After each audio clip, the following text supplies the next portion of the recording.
মন্দির নয়, ওটা একটা কালচারাল সেন্টার। আসল কথা, রাজ্যের মাননীয় মুখ্যমন্ত্রী এটা বলতে একটু দ্বিধাগ্রস্ত হই, তবে তবু বলতে বাধ্য হচ্ছি যে উনি ভণ্ডামির শেষ পর্যায়ে গেছেন। একটা কালচারাল সেন্টারকে মন্দিরের নাম বলে তিনি আসলে সমগ্র হিন্দুদেরকে অপমান করেছেন। এই অপমানের জবাব হিন্দুরা নিশ্চিতভাবে সঠিক সময় তাকে দেবে।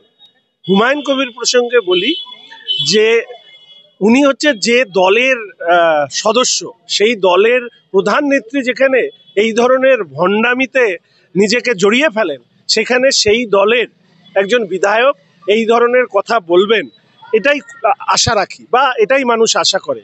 সমস্যাটা হচ্ছে যে প্রত্যেকটি জায়গার একটা নিজস্ব ঐতিহাসিক তার একটা প্রেক্ষাপট থাকে। তো আমি জানি না যে মুর্শিদাবাদে বাবরি মসজিদের এই প্রেক্ষাপট হুমায়ুন কবির তৈরি করবার চেষ্টা করেছেন, তার জন্যই তিনি হয়তো বলেছিলেন যে হিন্দুদেরকে কেটে ভাগীরথীতে ভাসিয়ে দেব। আসলে মোগলরা বাবরের হাত ধরে ভারতীয়দেরকে যেভাবে কোতল করেছিলেন বা আক্রমণ করেছিলেন, হুমায়ুন কবিরের মনের মধ্যে সেই মানসিকতাই রয়েছে। ফলে উনি বাবরি মসজিদের কথাই বলবেন, এপিজে আব্দুল কালামের কথা বলবেন না। যে যেমন দল, তার দলের বিধায়কের রুচিও তেমন। কুণাল বাবুর মস্তিষ্কে আটবে না। কুণাল বাবু ক্লাব চালানোর যোগ্যতা নিয়ে তৃণমূল কংগ্রেসের মুখপত্র হয়েছেন। দেশ চালায় আমাদের প্রধানমন্ত্রী এবং কেন্দ্রের সরকার। আজকে ভারতবর্ষ বিশ্বের রাজনীতিতে যে জায়গা তৈরি করেছে, তার প্রধানতম কারণ হচ্ছে আমার দেশের যশস্বী প্রধানমন্ত্রী নরেন্দ্র মোদীর তার বলিষ্ঠ পদক্ষেপ। আমি শুধু এইটুকু বলবো যে আজকের দিনে দাঁড়িয়ে আমাদের মাননীয় প্রধানমন্ত্রীর পদক্ষেপ কতখানি মৌলবাদীদের অস্থিরতা তৈরি করেছে বাংলাদেশের অভ্যন্তরে, তা তাদের বক্তব্যে প্রমাণিত হচ্ছে। ফলে কুণাল বাবুর এটা বোধগম্য বিষয় নয়, বরঞ্চ ওনাকে আমি বলবো যে পুজো টুজো, ক্লাব এসব নিয়ে মন্তব্য করুন। দেশের বৈদেশিক নীতি সম্পর্কে মন্তব্য করে নিজেকে হাস্যাস্পদ করে তুলবেন না। এই প্রশ্নগুলোর উত্তর এবার রাধারমণ বাবুকে দিতে হবে। তিনি টুইট করেন, টিভিতে মুখ দেখাচ্ছেন, তার পরিচিতি বেড়েছে, আমরা তাকে সবাই শ্রদ্ধা করি।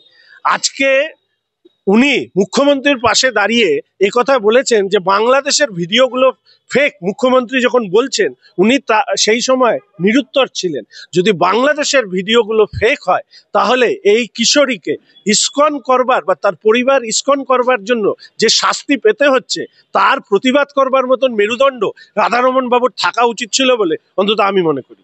যারা বাম অথচ জন্মসূত্রে হিন্দু এবং বাঙালি, তাদেরকে ঠিক করতে হবে যে সেলিম সাহেবের মন্তব্যগুলো জঞ্জালে রাখবেন না তাদের বাড়িতে রাখবেন। না হলে বাংলাদেশের সংখ্যালঘু হিন্দুদের যে অবস্থা হয়েছে, এই তৃণমূল কংগ্রেস এবং সেলিম সাহেবের মতন লোকরা পশ্চিমবঙ্গের হিন্দুদের সেই অবস্থা করতে চান। কথা শুনুন, পশ্চিমবঙ্গটাই ডুবছে এই তৃণমূল কংগ্রেস এবং বামেদের কারণে। আর সেই ডোবার মধ্যে যদি কেউ এটা ভেবে থাকেন যে মুসলিম জনগোষ্ঠীর কোনো উন্নতি হচ্ছে, কোনো উন্নতি হচ্ছে না। আসলে তৃণমূল এবং বাম মুসলিমদেরকে শুধু ভোট ব্যাংক হিসেবে ভাবে। একমাত্র ভারতীয় জনতা পার্টি সামগ্রিকভাবে ভারত এবং ভারতের নাগরিকদের, তাদের উন্নতির কথা ভাবে।